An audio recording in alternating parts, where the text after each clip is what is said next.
Hi, my name is Wendy Rapaport, R-A-P-A-P-O-R-T. It's only one P. We call ourselves the Poor Rapaports. And it's also Dr. Wendy Rapaport when I need to call for a reservation at a restaurant. And I'm still paying my tuition, so why not? I was born in 1947, and I share the same birthday as Israel, which has always been my badge of honor. And welcome, Dr. Rapaport. I am Dr. Miriam Sanawadalan, a professor of history and Jewish studies at Florida Atlantic University here in Boca Raton, and an interviewer with the Boca Raton Historical Society and Museum. And this interview is being done for the Jewish Community Oral History Project. We are taping this interview on Tuesday, May 29th, 2018, at the television studios at Lynn University in Boca Raton, Florida. Thank you so much for joining us today. Pleasure. Thank you for having me.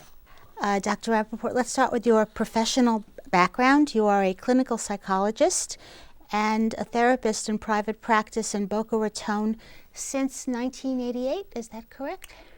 Absolutely. Mm-hmm.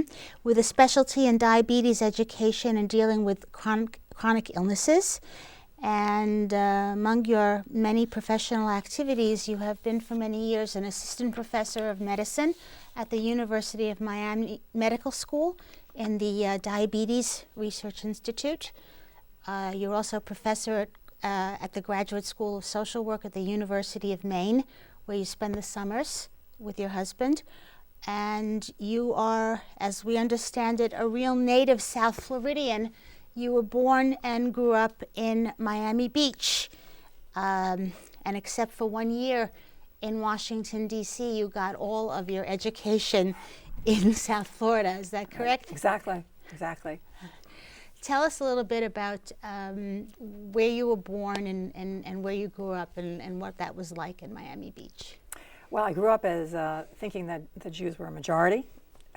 Miami Beach was, I think, the original homeland of the Jews. Oh, maybe it wasn't the original, but it was a real sense of community. And surprisingly, people still go to synagogues. Because when you live in a town where everybody is Jewish and you don't need to define yourself as Jewish, oftentimes people are not that interested in going into synagogues because they feel okay. I felt secure. Versus my husband, who grew up in Bangor, Maine, there were 3 synagogues in a very small town. Probably each one had 50 people, 50 families. And it really mattered for them to go because they had to, be safe in their community. So I've always enjoyed the freedom of feeling like being Jewish was a wonderful thing. What neighborhood did you grow up in Miami Beach? How did your parents get there exactly? Both my parents were the youngest of 6 children, and they both came to Miami Beach to take care of their mothers, which was a sweet thing. And they met, and my father was an accountant, and my mother was a school teacher. And we lived on 4301 Royal Palm Avenue, which is in the center of Miami Beach. And there were three causeways that led from Miami Beach to Miami. And finally, the one that was right near my house was built when I was about 17, and I remember taking a ride over that causeway in somebody's convertible. And it was just so exciting. But we didn't really want to leave town and go across the moat, to leave the shelter of Miami Beach. We joined the synagogue, Temple Beth Shalom, and I had a wonderful experience for that being part of my life, even though we all felt so secure. My rabbi would do things like on the high holidays, he'd say, okay, everybody take out your pens, and you could hear the murmuring of people go, you can't write on Yom Kippur. He said, well, yes, you can, because you have to write something that you agreed to buy Israel bonds. He was a national leader for Israel bonds. So, what happens to you in early childhood is so, you just can't get rid of it, the good stuff and the bad stuff. What's the rabbi's name, if I can Rabbi ask? Leon Kronish. So he was a big national person, and he's a very famous rabbi. Yes, very famous. And he was very funny, and I loved him. And his son, he talked so much about Israel that his son made Aliyah and became a rabbi. And he has lived in Israel all of these years. And he's worked in coordinating Israel's Christians and Muslims, and Jews, Christians, and Muslims. So he kind of carried on his father's work in a certain way. But his father used to tease about, why did I talk about Israel so much? Because he missed having his son but he was proud of him for the work he did. Mm-hmm. Yeah, so that was. And what do you remember from your parents? Did you know your grandparents at all? No, I never met any grandparents, so I missed that part. Mm-hmm. And I also missed my father because my father died when I was 3. My mother raised us. We were 3, 5, and 7 girls. And you know what was powerful? Because my father was the same age as the rabbi, and he kind of took us under his wing. And I always felt so comforted by my synagogue. And I'd come in proudly with my mother to, all the holidays. The Satin Girls is what we called ourselves. And she taught us how to have pride about that. We weren't really thinking about loss. It was just our life. But the synagogue played a very, very important part. It felt like they had our backs. Felt very appreciated. And so rather than being an isolated individual family, we felt the value of why community, and in this case, Jewish community, was so powerful. Do you remember, what was the neighborhood like physically? I mean, what were the boundaries of the neighborhood physically? We were like 10 blocks from the sea, the ocean. And it was just a place that was, in those days, there wasn't crime, though we would still be afraid if we wanted to. If you check the police reports, probably there was crime, but we certainly didn't have, knowing about it the way we can know about everything now. And it was a physically beautiful place. Since we left, Orthodox community moved in. And I drove up, I wanted to go back to my old house.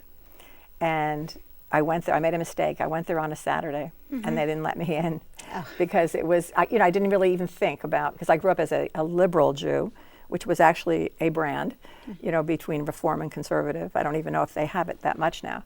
So the next time I went, I parked my car someplace else because it was also a Saturday and they let me in. And it was joyful. And she said, oh, I feel really good that my home started out, with Jewish people owning it. And I said, and I feel really good that my home is taken over, enjoyed, because we were able to walk to our synagogue. And of course, they're able to walk to theirs. And where did you go to school in Miami Beach? I went to the local, also walking distance. One of the pleasures, and I still get this pleasure now when I live in Maine in the summers, I can walk everywhere. I love that accessibility. So I see people walking their dogs. That's again a sense of community that feels really special to me. And so we had that kind of community in Miami Beach where we walked everywhere. So I walked to schools. I could have walked to my high school. It would have been a little bit long, but by then you had cars. Somebody had a car because you could drive at 16. And what's the name of the high school? Miami Beach Senior High School. Hard to forget. Even as I age, I'll always remember that. And it was, it was a wonderful experience. Because everybody was going to go to college. And it's interesting because I remember there was one, and nobody played football because they all had Jewish mothers that they did not want them to play football. So no one wanted to get hurt. But we were good in basketball. We won state. And I remember, actually the Cuban migration first came over when I was about 14. And I won this award for being nice to the Cubans. I think that's I'm sure they called it something else. But you know what? That always felt like that was my Jewishness. That I would care about other people and care about anybody who was oppressed, anybody who had loss. So even when I wasn't doing something feeling religious, I felt it was something Jewish for me. Do you have a memory, what percentage of your school was Jewish? High school was Jewish? It always seemed like everybody was, but I'm sure it was probably 90% at least. Did you ever have a sense of anti-Semitism or a sense of places where Jews didn't go or weren't welcome in Miami Beach or Miami? There were some restricted country clubs, but it didn't seem dangerous to me. I didn't get it, because we were all so happy and it was right in Miami Beach. One thing happened when I was in high school. We were playing basketball and at an away game in Miami, and some of the kids threw bagels and money onto the floor of the basketball game. And that was shocking and upsetting. That was my first experience ever really feeling like it wasn't totally fine to be me. And so I consider this my Jewishness. I went to the principal and I said, we have to do something about it. We have to meet with the other people. Don't just get them in trouble. We really have to be, I'm proud of myself when I think about it. I was a family therapist then. And so we went over to the school and we had a meeting. And we called up the National Conference of Christians and Jews, and we had a meeting, and we made sure that people understood the offense of what it was. And I'm sure they didn't really, well, I'm not sure, but they had to be woken up to what the prejudices that they had in their lives. And so it was kind of nice. We got to meet each other. And so that was really the first and only time that there was something active. What do you remember celebrating the holidays when you were growing up? Shabbat, holidays? We'd go on Friday nights. My mother liked to go on Friday nights. I think being a single parent and having that joy. So we would go with her. And then we started dating, and so then we didn't go with her so much. But she went, and she had comfort. But we always had people over. My mother was really gracious, and she invited other friends and family over to the house and was kind of the matriarch. So, and also the thing I loved about being Jewish at that time in the synagogue was the music. We had a very controversial thing. We had a choir. And of course, choir was mixed. And it's funny because the synagogue that I belong to in Maine now has a choir, and it's mixed. I'd rather be just a Jew who didn't sing too well or off key being in that choir, but they had other ideas. So the music was just joyful. We used to sing on our way to go to the synagogue, my mother and my sisters, and we'd sing on the way there, and then we'd sing on the way home. We thought we were very cool. We used to sing Exodus, music from Exodus on the way home, because we were exiting the synagogue, and we were hungry because we had all fasted. Is that the song, "This Land Is Mine, God Gave This Land to Right. Me"? Yeah, I can play it on the piano too. Is there one nearby? That was a very popular song from the movie. Did you, let's talk about college. You grew up, did you know you went away to college for your first year, as I understand it? Right. And then you decided to come back to South Florida to be with your mother. Yeah. And so you started going to University of Miami. What was that like? By the way, when I went to George Washington, I might have loved it, except that I was the last of the three girls, and it was so painful to leave my mother. She used to tell me how she cried. I go like, well, what about me? So I did come back, and I had a very full, wonderful life there. The person who I married, I met I knew him from high school, but we would commute to Miami, going off the island. You know, Miami Beach was an island. And I had a wonderful experience. You know, I think my senior year in college, I joined United Black Students. My ex and I, we are exes, we walked into the meeting and they said, we don't really want any white people here. And we said, we get that, but we care about what you care about, and we want to be here, and we'll sit in the back, and if there's any thoughts or whatever, you know, we can help you with, we just want to support you. And we went. Tell me a little about that. What were the relations or the atmosphere toward African Americans in the area when you were growing up that you remember? What do you remember from the civil rights movement? Well, growing up, the only black people we ever saw were the housekeepers, otherwise called maids at the time, who came over in jitneys, and I don't even know they were allowed to ride buses, so they had to have their own transportation over. That was really the first exposure. And then I think in high school, my senior year, there was one or two black students who came, and the entire school, when they went and graduated, clapped for them. Because I feel like Jews have always been, myself for sure, as a Jew, been interested in civil rights. So when I got to college and there was a problem with the civil rights of the black students, we picketed. And when I think about it now, what was I thinking? You know, how brave, why was I so brave? And my ex and I would have conversations. He'd say, well, I wasn't brave. I go, well, I wasn't brave. How come we walked into that meeting and insisted? And it was almost like, I'm not going to say it was a godlike pull to do it, but it was tikkun olam. That just felt like the responsibility. So we picketed and nobody got arrested, so that was good. Do you remember what the specific problem was? Was there segregation? Was there police action? Was there... I think the major issue was getting more students in, and also I guess perhaps maybe it was also how they were treated in classrooms. But I don't remember there was never any violence or danger. for them. But, I think, That you knew of. yeah, that I knew of.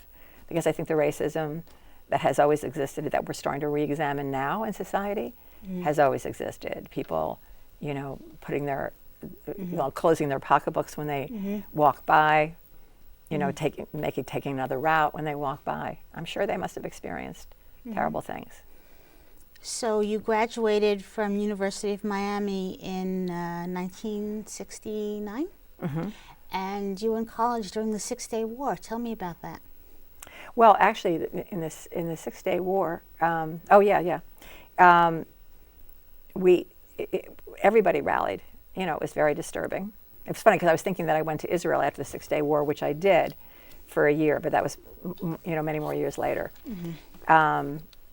That was so shocking because it was also thrilling for the outcome because, the idea about Israel, I was born when Israel was born, and anything I could ever do to protect it was important to me. And so we were all amazed. I mean, there's always stories, that thrill us as like the magic of the Israelis, which unfortunately is not really how things are now, how people talk about it. And I was thinking how I wanted to start a movement that you cannot criticize Israel until you say, Israel is a terrific democracy. Here's what I'm not happy about, that I want to have changed, whether it's Gaza or different things. Because I feel like,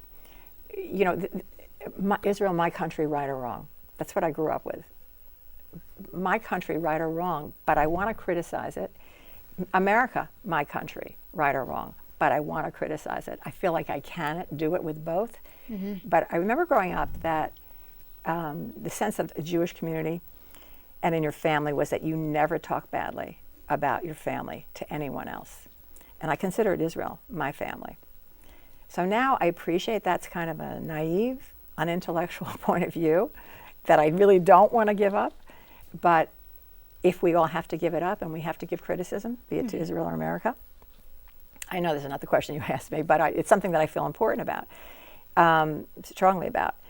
I just want everybody to say, here is, and as a family therapist, marital counselor, I don't say just throw out your criticisms. I say, you know what, here's what I get from you as a spouse, or here's what's terrific about you as a kid. Here's the thing I want you to change. I don't say you're no good, you're wrong. Why would you obliterate it? I mean, it's really basic, healthy psychological principles, but we've gotten terrible about how we talk about things. So in my spare time, maybe I'll start a movement that talks about how to give criticism. And we're certainly not seeing it now in our administration, and that's disturbing to me. In fact, I'm working on a little pamphlet called "What Do We Tell the Children?" How do we tell the children to behave differently when they're not seeing something that's polite or that lies are okay or whatever? But that's not what we're here for, right? But you're thinking about doing that in relation to Israel. What would you want to tell people about Israel when you hear them criticizing? Right. What would you tell them that you say is good about it, or that they should know about how it's changed? Because you visited Israel very early on. Yeah. Well, and I would want to say to them, listen, I want to hear your criticism, but I want the perspective. I don't want you to tell me how it's no longer. I want you to tell me that it's still a democracy and it has wonderful opportunities. It flies around the world in order to do goodness to anybody who needs it. And here's what I would love to see change. There's an area that's not doing well. I would tell that to families, how to give criticism, couples, how to give criticism, and I want American Jews, or any Jews, to give criticism in that same way. I am very loyal and respectful of this country.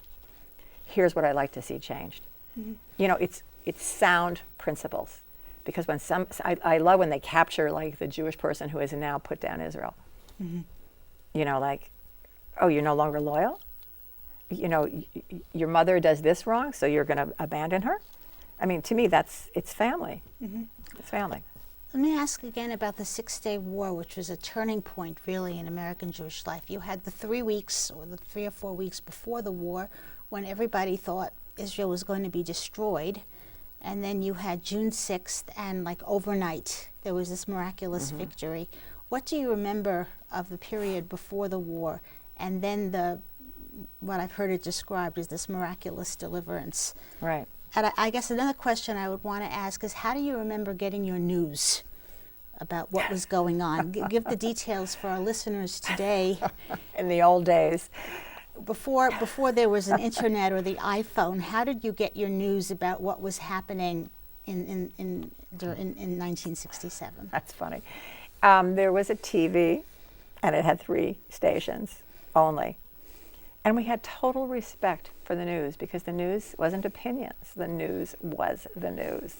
So Walter Cronkite came into our houses and gave us the news. I think the thing about the vulnerability that I felt as a Jewish person about Israel, that I always feel, because I feel like if, God forbid, there wasn't Israel, Jews just can't be safe. It's not going to happen in my lifetime. I feel confident of that. But like, if we don't make sure that these things are taken care of, so we felt vulnerable. On the same hand, when the miracle happened and how the Israelis are so smart and look what they did, what they could make happen, and they saved it, that made people a little sloppy and lazy too. It was maybe a little grandiose, and that probably turned some people off, but a little sloppy and lazy about Israel will always survive. It'll always be clever. It'll always be creative. So like, I don't have to pay so much attention, but I could have pride again. But it made you feel your vulnerability as well as the pride. So I don't know how, it's funny. I mean, it was all we had then, those 3 news stations. And you had transistor radios, I guess, too. Yes. And the news was over. The news was on at 6:30 to 7. I don't remember there being news late at night, probably why we all had much more sleep. But, the boundaries, the limits were set in for us. What about newspapers? The Miami Herald. Grew up on the Miami Herald. So we had really, I think there was one, and there was maybe the Miami News, the city paper. But the more liberal paper, I guess, was the Miami Herald, though it wasn't always so liberal. That's still there, and I get a kick out of seeing it sometimes. But I don't remember people getting the New York Times at that time. You just had limited source. And you were in graduate school during the Yom Kippur War. Yes. Tell me a little bit about where you went to. You went to graduate school. You finished University of Miami, and then you went to? I went to New York City, and my first husband was in law school. And so I was a teacher. And it's funny because when I think about, that's what women did in those days. They were teachers. And I used to have the kids do role plays, which is really like therapy. Like I had a class I could do anything I wanted. I have to laugh because I also did cooking classes. I don't cook, but I wanted them to read, and we'd like to have snacks, whatever. But I can see where my roots as a psychologist, I was always interested then about how kids handled things. So I was in New York City, and then my husband and I came back to Miami. And I started graduate school in social work, and he was in a law firm. And after the Yom Kippur War, we were moved and felt like we should go to Israel and help it. He also had the same connection to Israel as I did. And so one day we walked into our homes and said, "We'll see you, we're going away." I finished 1 year of school, graduate school, so I was able to go. He walked into his firm, McCarthy, Steele, Hector, and Davis. And Mr. McCarthy loved Charlie. And he said, so listen, we're going to be going for a year to Israel, live on a kibbutz. And he goes, not on my watch. He goes, Charlie, we don't take sabbaticals. It's so interesting because now, like, everybody takes a sabbatical. But then it was like, you never look up from your job. You never can change. He said, and probably we wouldn't be going to Israel. So I guess he wasn't an evangelical Christian. So we just left and went. And it was a powerful experience. And we toyed with the idea of Aliyah for a while, but we couldn't do it to our mother. So we came back. And after that, we were always doing fundraisers for Israel. And it just solidified our commitment. Now, I don't think birthright was happening then. So you and your first husband were on a kibbutz in Israel. Which kibbutz was it, and what part of the country was it? Do you recall? Yes, Mayan Tzvi, Aliyah Zikran Yaakov. That's it for my Hebrew. That's near the northern part of the country, isn't it? Near Haifa. Yeah. And what do you recall doing on the kibbutz? What were your activities? Picking crops or? No, actually, they had turkeys, and I recall being stupid because the kids would say, like they'd say to their mothers, how come she can't speak? Like she seems a little slow whenever we go to dinner at any of the families. So I got a kick out of that. But so I became a farmer, and we would vaccinate the turkeys and then take care of them and clean up after them. And then one time it was time to send the turkeys off to market to be eaten. And I remember that was so traumatic for me, like in the middle of the night, we had them when we pulled them over. And actually the first time I remember, it was so funny, I hardly spoke Hebrew. I'm at the turkey farm, and I'm cleaning up. And so when Israeli came over to me, he didn't know any English, and he picks up the dead turkey, and he points to me, shows me that I killed the turkey, and I totally started crying. And then everybody around came laughing and laughing, because I understand that in the morning they picked up the dead turkeys. When all those turkeys are together, some invariably die from something. But he made me think that I had killed the turkey, and I thought, but like it was like a little bit of a fun Israeli sense of humor. By the way, I noticed in your CV it said Barry College. When did it become Barry University? Oh, I don't know. Mm-hmm. I don't know. And could have been my mistake originally. And you went to Nova. Today it's Nova Southeastern University. Tell me a little bit about Nova. So by the way, they changed their names. I changed my names too. Yeah. I've been Wendy Satin. I've been Wendy Satin. I've been Wendy Citron. Now I am Wendy Satin Rapaport. Yeah, I mean, I started out, these programs were small and kept getting bigger and bigger. I mean, the good news is that everything kept growing. So by the way, when I got back from Israel, I finished my master's. Mm-hmm. And then when I got divorced, that's when I started my doctorate, which I took at Nova, Southeastern University. And I took about 10 years to do it because I was working full time in this wonderful job, and of which everybody said, you don't seem that different. You don't even dress better after getting your doctorate. But tell us about your dissertation. My dissertation was on humor as a coping mechanism. So I do use that in life. I think humor is something that engages people, and I teach it. I teach it indirectly, because I used to run a lot of groups, and I do teach group work in the summers at the University of Maine, the Graduate School of Social Work. And whatever you model, your students pick up, your patients pick up, What would you say is the connection between your dissertation and your Jewish upbringing? You know what? It's funny because humor was what my rabbi used. And when I did my dissertation, he was who I dedicated it to, because he had a wonderful sense of humor, and because I felt that he had, he wasn't a psychologist, but remember, in a way he was. He made us all feel better. He made us happy. He made us laugh during the sermons, but we learned a lot of things. He made us buy Israeli bonds. He was always interested in tikkun olam. And I feel like I got that from him. I got the humor from him. I got the push from him. But it was more than him. Of course, it was my Jewish background. So from that point in time, anytime there was anything with civil rights, women's rights, I was always marching, against the war as well. And my sadness now, in retrospect. Against the Vietnam War. Yeah, right. It wasn't the Korean War. That's good that I'm not that old. Well, I don't think that they were not marching against the Korean. Right. I don't know what they were doing. Right. My pain about that now is to think about how we didn't honor the soldiers enough, because it was never about the soldiers. People are sacrificing so much, and that was the point. Please don't make people sacrifice for something that isn't okay. But I've always been the first one to march, always the first one to speak. I'm an extrovert. My husband's an introvert. Mm-hmm. And there's a part of him that really loves that I care about tikkun olam, and he does too intellectually. But he goes like, do you always have to raise your hand? Do you always have to, like in Maine, when there is, I write the newspapers all the time. Anytime there's something about Israel that's unfair, I'm there. In fact, it's funny because they called me up and said, why don't you, and the guy who writes all the articles, why don't you guys just have a duel? And so you don't have to have this all the time. But I don't want injustice, whatever injustice I see. I feel like that's the Jewishness coursing in my veins. Let's talk about Boca Raton. How did you get to Boca specifically? What brought you here? I mean, did you leave South Florida and come back? And to tell us about that. Well, when I got married again, when I was 40, and Jim thinks I was 41, but that doesn't have as much flavor to it to say that. He had already been in Boca Raton. And my friends from Florida, remember, I lived there all my life. So I moved from Miami Beach to Miami, and I worked at the medical school in Miami. When I moved to Boca, they were all like, how can you do that? How can you live in Boca? It's like, I don't know, it's just not us.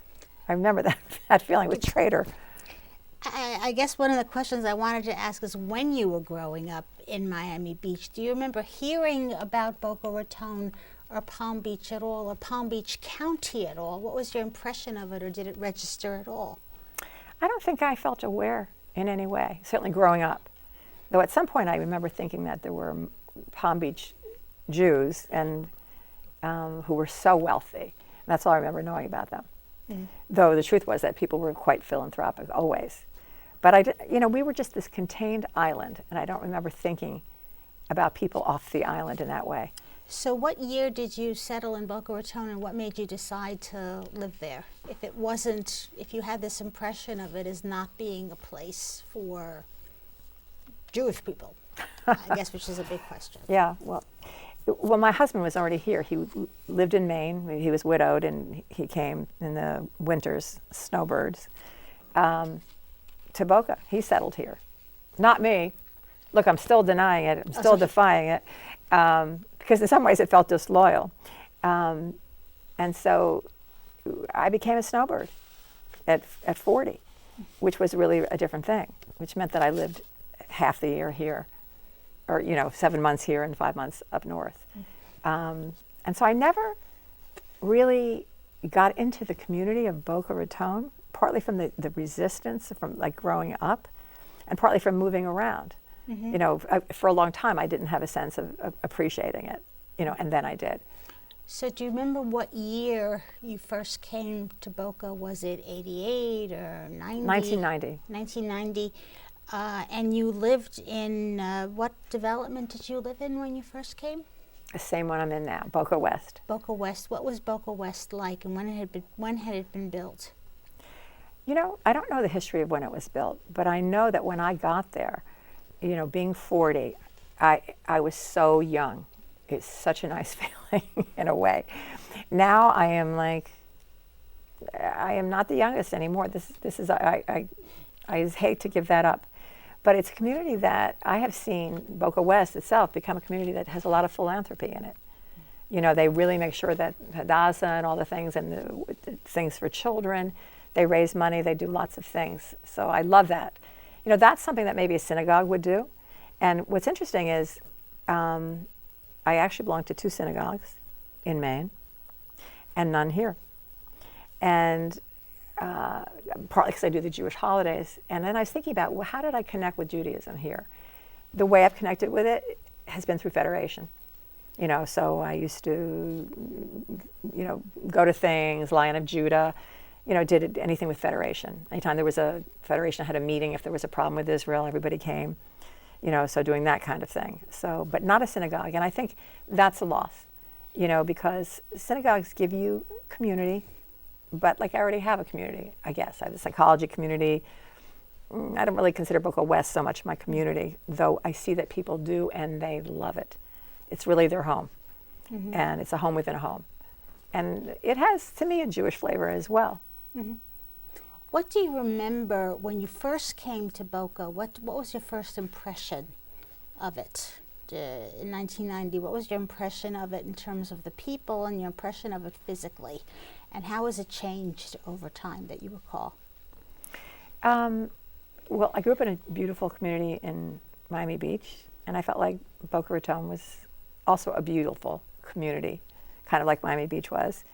I stayed so involved in a small area. I went to the mall. I'm pretty sure the mall was there then. And, I didn't really go east, except then when the museum came. I don't know what year the museum came. That was a fun, exciting thing, and it expanded. And then the philanthropy, the Jewish philanthropy that I'm aware of, and all philanthropy, Lynn University, the Sandlers, what they've done for the community with health, with arts, it's incredible. So Tell us specifically about the philanthropy you recall and the big things that you recall Jews doing in Boca Raton that you observed. well, I knew the things that I became interested in were more like federation, and so those were things that sometimes happen in the local community. I mean, lots of times happen in the local community, but I was always interested in doing. You could send money to locally or to Israel, and I always put the money to Israel. Because that was my heart. That was my twin birthday thing. But just looking, you look on the museums, just driving up to Lynn University today, really impressive how much it's grown, looking at this, how much, and this is all so much money that people have given. My husband having had a couple health things recently, I'm so aware of the Sandlers, for example, who have building after building, and to the graduate school of social work, to the again, that's a Tikkun alum thing, to give money to the School of Social Work. The hospitals, the cancer screening centers. It's amazing. It's actually what you expect. I've been more peripheral from it because I guess I never got involved in Boca the way I felt involved in Miami Beach, or that I feel involved in Rockland, Maine, in terms of Jewishness. I mean, I feel involved in terms of my professionalism. And would you say it's Jewish families that have been giving the philanthropy to the hospitals and the universities and the schools? Definitely. I mean, I think there are other people as well. But certainly Jews have been really prominent about it. It's interesting, too, because I think about it in my practice as a psychologist. I feel like people are happier when they have religion or something spiritual. And I've seen that part change, just saying as a psychologist, that I always say to people, I started working in diabetes, so I would say to them, how do you make sense of this? What does your religion say? What would your rabbi say? What would your minister say? And because I want people to have that connection, because I think they do better. I mean, the research shows that people as they age certainly do better when they're involved in their communities and their spiritual communities. People who go to church are healthier than people who don't. People who go to synagogue are healthier than people who don't. What are the reasons? Partly spiritual, and partly because they have community. So what's been interesting, thinking about community, has kind of in a way been snagged by the internet. That's kind of a community. Turns out it's a brutal community at times, a critical community. But for some people it really is still wonderful. With every new thing there's always some bad parts. And I think, psychologists have taken away the role of rabbis and priests. But I always when I get patients, I always put it back there. I always want people to reinvest in, if you are struggling, if you have depression, if you have diabetes, how can you get religion back in your life? So that's the part where I have stayed very interested in, more than the philanthropy. I mean, my philanthropy for myself is that I never had my own children, so I have 5 life insurance policies, which go to the Holocaust Museum and 4 other Jewish things, because I feel like I want my Jewishness to continue on after I die. Sometimes people do it through their children. But anyway, I feel like even in my practice as a psychologist, that I bring my Judaism and ask people to find their religious or spiritual aspect. How many of your patients, or what percentage of your patients would you estimate have been Jewish?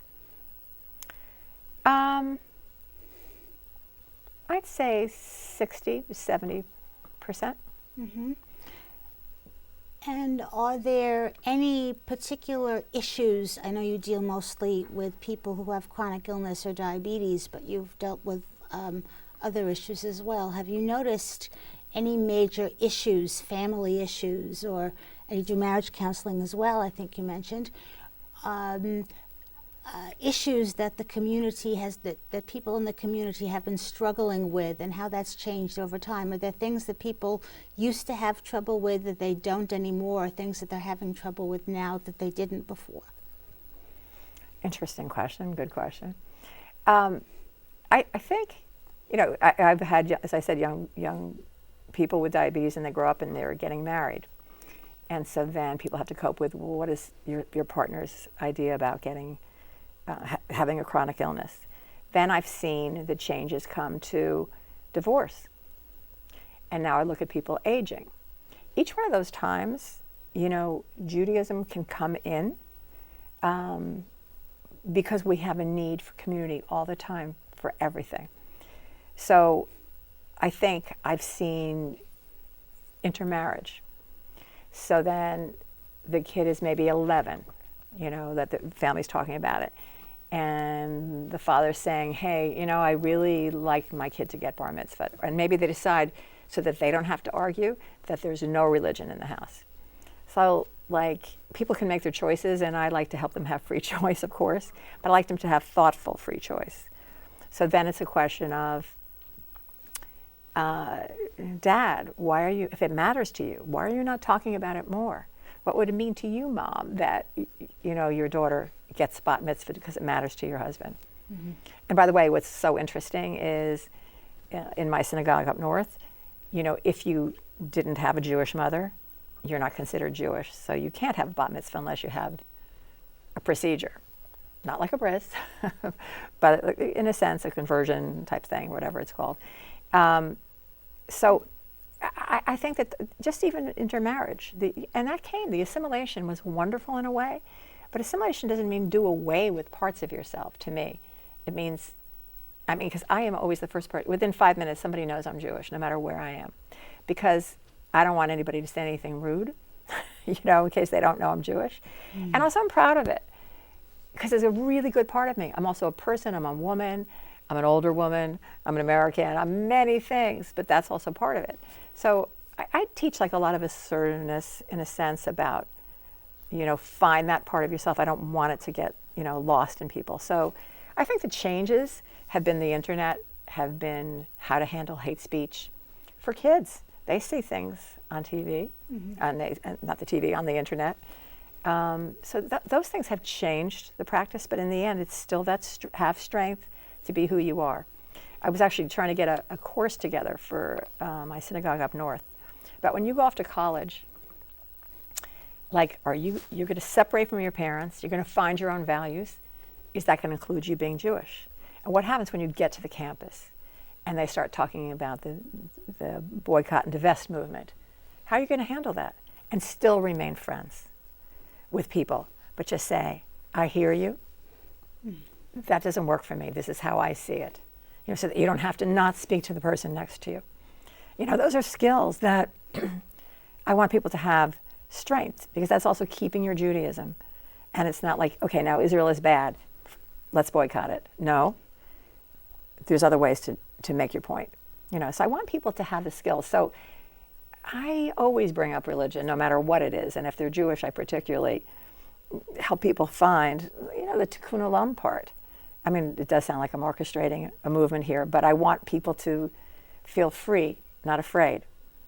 And I think sometimes what's happened, that's a newer problem I think has happened. I never had a problem feeling proud that I was Jewish. Mm. And I think that's changed. You had said something earlier that you help people deal with adversity and change, and people had problems changing when it came to their particular synagogue. Could you say something about that? Well, it's funny. I wrote a poem once when I was in my synagogue in Maine, because I heard people talking and saying, they shouldn't do it this way. That's terrible. And I said, really, come on, it's no big deal. And then all of a sudden they started clapping in the temple. And I was horrified, because Why? We were not allowed to clap in the temple. Because what you grow up with as a kid just stays and stays and stays. Like I said, the good stuff and the bad stuff. And so I wrote a poem about the dance of change. I was really sophisticated, oh, please, just get with the program, until it was my program that was being attacked. And, but we all had wonderful conversations. So I'm always writing poetry to the synagogue, please, let's look at ourselves. We're so judgmental. But I know where the judgment comes from. It comes from our early learning. Because I remember in 1957, I was about 10 years old, and the new cantor came and he changed the melodies. And the whole synagogue is going, that's terrible. I don't want to sing it that way. This is new. And I know in myself too. I wasn't that crazy about singing it the new way. And I can always feel that, because guess what? They're still changing the songs. And those conflicts are still happening. There are some eternal conflicts that happen about change. You know, how synagogues change now, you know, whether it's the music or the melodies, or can you have a choir? No synagogues have choirs. How could you have a choir? Now you can have a choir. Not everywhere, of course. So that process of change and the adversity that goes, the angry feelings between each other, you know, that's natural. That's human nature. It's how we deal with it. Like, I gave a talk for the Democratic Party before Christmas, and it was how to talk to Republicans at your dinner table. You know, because clearly people, you know, it used to be that Jews were Democrats. It's not true now. And you can never assume that a Jew feels any way about anything. Except I think Tikkun Olam is still lurking, hopefully, still lurking there, just how you get there. And if we remember that people are still philanthropic, even if they have different points of view. So that toleration, I mean, that's a Jewish principle. I don't know, somewhere, I'm sure. Have you noticed any changes in the way bar or bat mitzvahs are done over the years? Or is that something you've been aware of? I think that there's a lot, well, there can be a lot of money involved. I mean, for myself, I didn't get bat mitzvah partly because girls didn't get it so much, but a few did. One of the reasons I didn't was because it was going to be expensive. Excuse me? What was going to be expensive? The party, you know? So that's kind of interesting. And one of the things that I've seen happen is that people don't always join synagogues because they're expensive for some people. And so, like, I encourage some people who really disappointed about it, like, well, check with Chabad. And so I had a couple of kids that went to Chabad to make it happen, and that maybe families don't want to identify because they feel free. They're Jewish, but they don't have to go to synagogue. There's so many other ways, a community, internet community, other community, biking club community, though I think it's missing the spiritual part. That's why I'm saying that I feel like, you know, psychologists are having to take the place of the spiritual part. Well, like, why not make it happen in the synagogue? So I see that change. Or rabbis are becoming psychologists. They're getting special training in that area. Well, I think, you know, you can't fix everything, but it's important to know it, to be heard. I mean, I think that part's great. But even having psychologists on staff, I think they should be everywhere on staff, but that's just my egoist problem. But I guess the same, you know, sexually things have changed, gotten more progressive. At 13 years old, you know, you hear stories, but you hear stories about everyone everywhere else, you know, with that always being a theme. It's always been true. You're caught doing something. Does it happen at bar mitzvahs? It always did. It happened when I was growing up, but just different amounts, you know, whatever. Do you remember specifically about Boca Raton any crises or turning points or events that presented to you in your practice or in your Jewish activities that stand out to you in any way? Things that you just really remember that really stuck out to you? I think just in terms of, by the time I was in Boca Raton, just knowing about divorces and how to, and that part about handling, you know, I mean, people could resolve their differences together in a marriage about what their children should have. So that's the biggest part for me as a professional that I saw happening, whether it was fights over to get bar mitzvah or not, fights over how to do it. I mean, I think it's more based on divorce, which was happening everywhere. Did you see the incidence of it go up in your practice, or was it already high when you started? No, it went up. It went up. And then it became a norm, almost, unfortunately. And the problems, each time they became norm for that family, you know, in some ways we think we desensitize people because the stigma of having divorced parents was not such a big deal. But it was still a big deal for the kids going through it, or the communication kind of things that happened. So that's the reason I like people being in synagogues, because they had a sense of community and people talking about it as opposed to being isolated. You know, having that sense of community to identify in a place that was going to address the spiritual needs. Do you think that the children or the adolescents or the patients of Boca Raton were any different than the patients or children anywhere else, and that Boca Raton is generally a very high-income place, that the children here were any more, say, spoiled or entitled than they might be elsewhere, or are they the same, or how would you comment on that? I think money plays a really big thing. It gives you very good things, whether you call it entitlement or opportunity.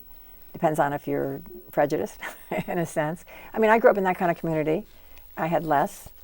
But I've heard other people say when they had less, they were still surrounded by people who had big dreams, whether it was going to school and professionally, whatever. Maybe there were things about clothes and spending money and having fancy cars. Mm-hmm. Those are struggles for people who don't have it.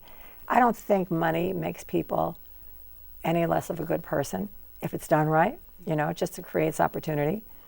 So, it's also been said that in family work, that when people are not as well off, when they're in reduced circumstances or they've lost what they've had, it's especially difficult to be living here. Have you come across any cases like that, particularly older people who've outlived their savings? Yes, I think, but you know what? I think the feeling is for the internal feeling of the person. I think when people have less, it's their internal feeling. And the part that I like working with is saying, why are you thinking that someone feels less, that you are less than them? It's you who's thinking it. It's not the other person. They're busy having things. They're not really thinking about that you have less and you're not as good as them. That's really you. It's your individual thing. So anytime people will have a lot versus people who don't have as much, mm-hmm. They have to adjust their feelings about it. So, I mean, it's a perfect time for therapy in that way. Mm-hmm. And, of course, aging, everybody feels less than.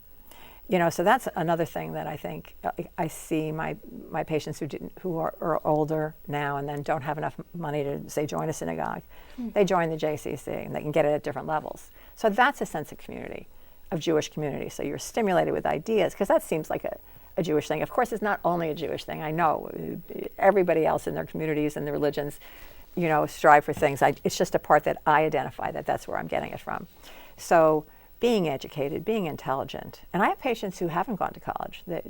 They're like 85, 80, never had an opportunity, or maybe had some problems when they were younger. And they're living in a wealthy community where people have extra degrees, mm-hmm. Let alone not college. And I go like, stop announcing that you don't have college.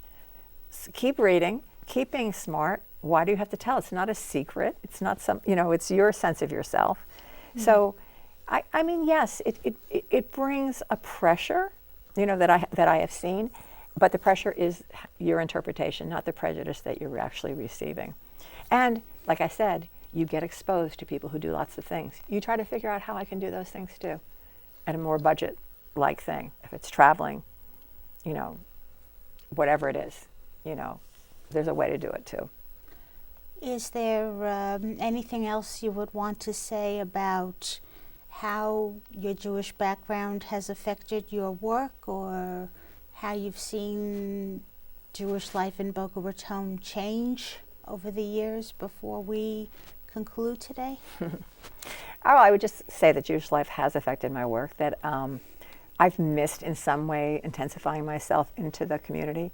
And had I been in a synagogue, I mean, it makes me think about, why didn't I join a synagogue here? We were in two in Maine. I would have had more connection in a certain way that would have been gratifying. And I think the other part that I've also started in Maine that I thought maybe I should do here is that it's not just the tikkun olam, the helping other people, the tzedakah, the charity, but there's so much richness and about, whether it's belief or study, and so I started joining a study group, a Torah study group in Maine. And I go like, I'm very ignorant. Will you have me? And it turns out I'm not so ignorant after all. But I don't feel well versed in those areas. But I think those would be beautiful community groups to have happen here. So I think the idea of reaching out, the Boca, I don't know if it happens, but I feel like synagogues here should reach out to the college kids so that they don't get off track, that they feel, even if they became parentis and locus or whatever, for kids who are away. And I think parents helping kids plan what they're going to do for the holidays when they come to college, very important, just as much as if they can't come home, what are you going to do? Don't lose that part. So I think belonging, so important. I feel it intellectually that I belong to the Jewish community, but synagogues and that kind of thing give you the sweetness, not just the intellectual. They give you the sweetness. And so if I would fault myself, it would be that. But I do encourage people that are patients of mine to connect in that way. Well, Dr. Rapaport, thank you so much for being with us today. It's been Thank a pleasure. you. And thank you, and now I'm going to just go join a temple. This interview has cost me a lot of money. Thanks.